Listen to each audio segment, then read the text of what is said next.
बच्चों, आज का टॉपिक है गुणा।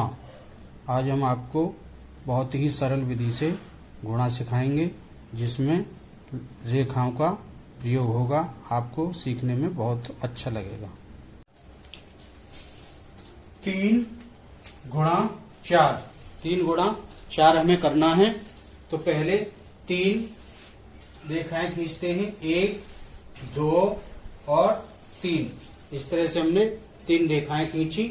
अब इसके गुणा करना है 4, तो अब इसके ऊपर हम 4 खड़ी रेखाएं खींचेंगे, 1, 2, 3 और 4।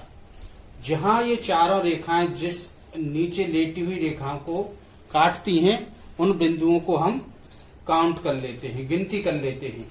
1, 2, 3, 4, 5, 6, 7, 8, 9, 10, 11 और 12। इस तरह से 3 गुणा 4 का गुणनफल हो जाएगा 12। इस तरह से हमें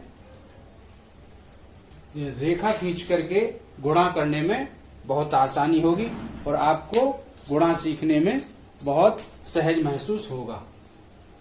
अब हम गुणा करते हैं। यहाँ 5 गुणा 2, इस तरह से हम करते हैं गुणा। तो पहले 5 लेटी हुई रेखाएं खींचेंगे, 1, 2, 3, 4 और 5। और इसके बाद गुणा है 2 का, तो ऊपर हम 2 रेखाएं खींचेंगे, एक खड़ी हुई रेखा और दूसरी खड़ी हुई रेखा। अब इन रेखाओं के कटान बिंदुओं को हम गिनते हैं, 1, 2, 3, 4, 5, 6, 7, 8, 9 और 10। इस तरह से 5 गुणा 2 हो जाएगा 10। ये 5 गुणा 2 का गुणनफल 10 होगा। आप इसे अभ्यास करिए और आगे चलते हैं। एक और अभ्यास के लिए प्रश्न लेते हैं। ये हमने लिया, यहां ये है 7 गुणा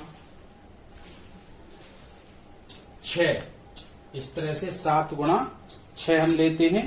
तो पहले 7 लाइन खींचेंगे। ये 7 लाइन हमने खींची है, 1, 2, 3, 4, 5, 6, 7 लाइन। लेटी हुई लाइन खींचेंगे। अपने बच्चों के स्तर से हमें लेटी हुई लाइन बच्चे अच्छी तरह से समझ जाएंगे। फिर ये 7 लाइनों के ऊपर हमें गुणा करना है 6 से, तो इनके ऊपर 6 खड़ी हुई लाइन खींचेंगे, 1, 2, 3, 4, 5 और ये 6। अब जहां पर ये रेखाएं एक दूसरे को काटती हैं, उन बिंदुओं को हम गिनती करते हैं, 1, 2, 3, 4, 5, 6, 7, 8, 9, 10, 11, 12, 13, 14, 15, 16, 17, 18, 19, 20, 21, 22, 23, 24, 25, 26, 27, 28, 29, 30, 31, 32, 33, 34, 35, 36, 37, 38, 39, 40, 41 और 42। इसका मतलब 7 गुणा 6 हो जाएगा 42। ये इसका गुणनफल होगा। आप इस तरह से रेखाओं की सहायता से, ये है 2 अंक की संख्याएं हैं 12 और गुणा 13। इनका हम गुणा करेंगे तो बड़ा सरल तरीका है।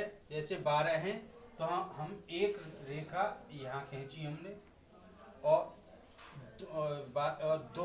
12 में दो रेखा हम थोड़ा दूर खींचेंगे।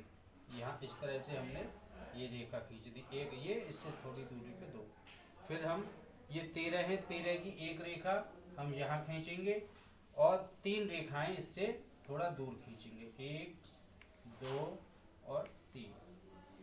अब हम ये देखते हैं कि इनके हमें ये इस तरह से एक ये बनाएंगे, ये आकृति बना देते हैं। अब ये जो कटान बिंदु हैं इनको गिनते हैं, 1 2 3 4 5 और 6। ये कटान बिंदु बनते हैं 6। अब इनको गिनते हैं, 1 2 3 4 और 5। ये कटान बिंदु हो जाते हैं यहाँ पर, ये इनकी काउंटिंग होती है 5। और यहाँ एक बनता है, ये एक कटान बिंदु है, इसको 1 लिखते हैं इस तरह से। तो ये वाला जो है यहाँ ये 6 बने, तो यहाँ हमने ये यहाँ पर 6 लिख दिया। और ये बीच वाले ये कटान बिंदु गिने, 1 2 3 4 5, ये 5 आया, तो यहाँ हमने ये 5 लिख दिया। और अंत में ये एक कटान बिंदु होता है, तो यहाँ हम 1 लिख देते हैं। इस तरह से इसका गुणनफल आएगा 156। अब हम इसको गिनतियों की तरीके से करके देखते हैं। 12 गुणा 13, तो 13 का हमने 2 तक पढ़ा, तो 13 दूनी 26, 26 के 6, हासिल का 2, और 13 एकन 13, और 13 में 2 जोड़ेंगे तो 14 और 15। इस तरह से आपका सवाल सही सिद्ध होता है। इसी क्रम में हम आगे चलते हैं।